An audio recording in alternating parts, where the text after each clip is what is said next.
Hey guys, what's happening? So today I want to talk to you about the kettlebell swing and some of the things that might be inhibiting your results as far as being able to produce as much power as possible.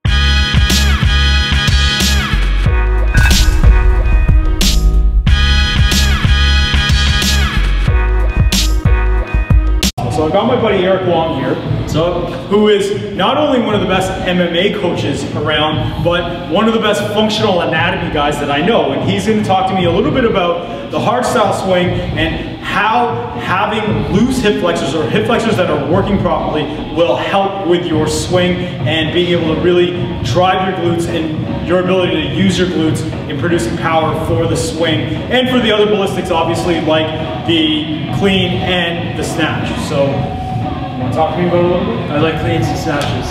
So why don't you start doing that? Like that? Why don't you start doing that swing, and then we'll break it down for the good people at home. All right. So we know that the swing is all about tension and relaxation, right? And so if I'm swinging, remember it's a hinge movement and not so much a squatting movement. So I'm always trying to get up to the root position and really driving my glutes and locking it up. Nice, nice. Okay, so what you can see there is Lopez obviously has really good exercise technique, and he's keeping, first of all, looking at the low back, he's keeping a good neutral spine when he's bent over and he's swinging there. One thing that you can run into is if you've got tight hamstrings, when you bend over, when you tilt over, you're going to be rounding from the low back, so you're actually going to fold that way. And this is going to put a lot of stress on the lumbar spine, particularly the discs and the ligaments of the spine. And when you damage those guys, you're out for a little while. You can't come back, you can't do any exercise. So stand up, Lopez. I don't want you bending over near me. I was just going to say, I'm not, yeah, okay. So there, right off the bat, hamstrings. You need that hamstring flexibility so that you can tilt over and keep that back safe. But another thing there is, see Lopez is really squeezing his glutes forward and getting the force to drive that bell up high. Right. The glutes are super important for the kettlebell swing. And the thing is, if you've got tight hip flexors, a couple things are going to happen here. One, tight hip flexors cause inhibition of the glutes. So if muscles are tight on one side of a joint, on the other side of the joint, they become inhibited. Okay? So if you've got the tight hip flexors, you might be able to tilt over, that's fine, but at the top, you can't get that full power, that full squeeze in the glutes to get the drive up, get the force up to fire that bell up. Okay? The other thing is, when you've got tight hip flexors, at the top, the hip flexor actually causes lumbar extension right here. So if your hip flexor is really tight at the top, you're going to be hyperextended, you're going to overuse the low back, and again, you're not using the big powerhouses that you should be using, which is your glutes right there. Okay? So why don't we go through an exercise? Let's work on those. Cool. Let's work on those. Okay. So there's a couple things we can do. The first exercise I'm going to show you is just a basic hip flexor stretch, and then I'm going to show you how to modify it to make it a little bit better. Okay, so I'll get you down in the half kneeling position. Face this way, away from the bench. Yeah. Face away. Okay. So in the half kneeling position, what I want to do is we want to add a little contract relax. So we're not only going to lengthen the muscle, but we're also going to strengthen it at those end ranges of motion.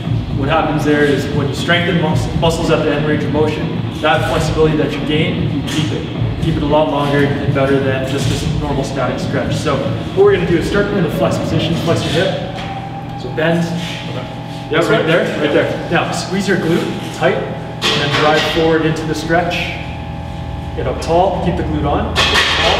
Yeah. Right there. So you keep the glute on the whole time and you take yourself into that end range of motion with the glute.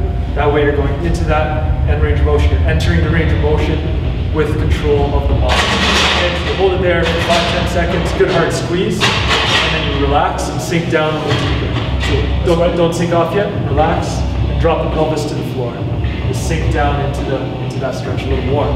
Now what I also like to do is not only contract that muscle driving you into the range of motion, but the other muscles on the other side, so the hip flexors. So for this, think about scissoring your knee and your foot together. So this knee and this foot together, scissor. All right, and you're activating in the front there in the hip flexor. Same thing, 5-10 seconds. Really squeeze it tight. Get up tall, keep breathing naturally. And then after 5 to 7, 10, relax and sink down. Just like that. Okay, so here we're getting strength on both ends of the joint, the glutes and the hip flexors, at that end range of motion, okay? And that's good for now. Cool. You would do that a couple cycles, 2 to 3 cycles, and I'd also do it in different positions, but that's one really effective sequence that you can use to lengthen out your hip flexors, but also strengthen it. He thoroughly enjoyed poking me in the ass, by the way. As I always do. Just saying. All right, that's cool. So that's like one of the things that I like to tell my athletes is that if you want to be able to generate as much vertical power as you can when you jump, you've got to be able to have these hip flexors because you'll get that glute inhibition. You won't be able to fully extend or drive your glutes or use your glutes to their max ability. Right. So great stretch. Anything else? Is there another one? I think that's good to start with. All right, that sounds good. Okay, so let's clean up. Let's focus on dialing in our kettlebell swings.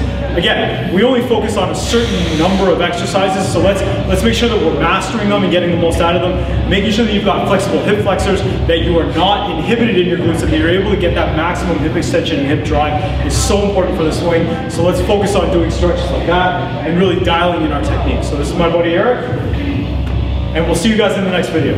See you guys.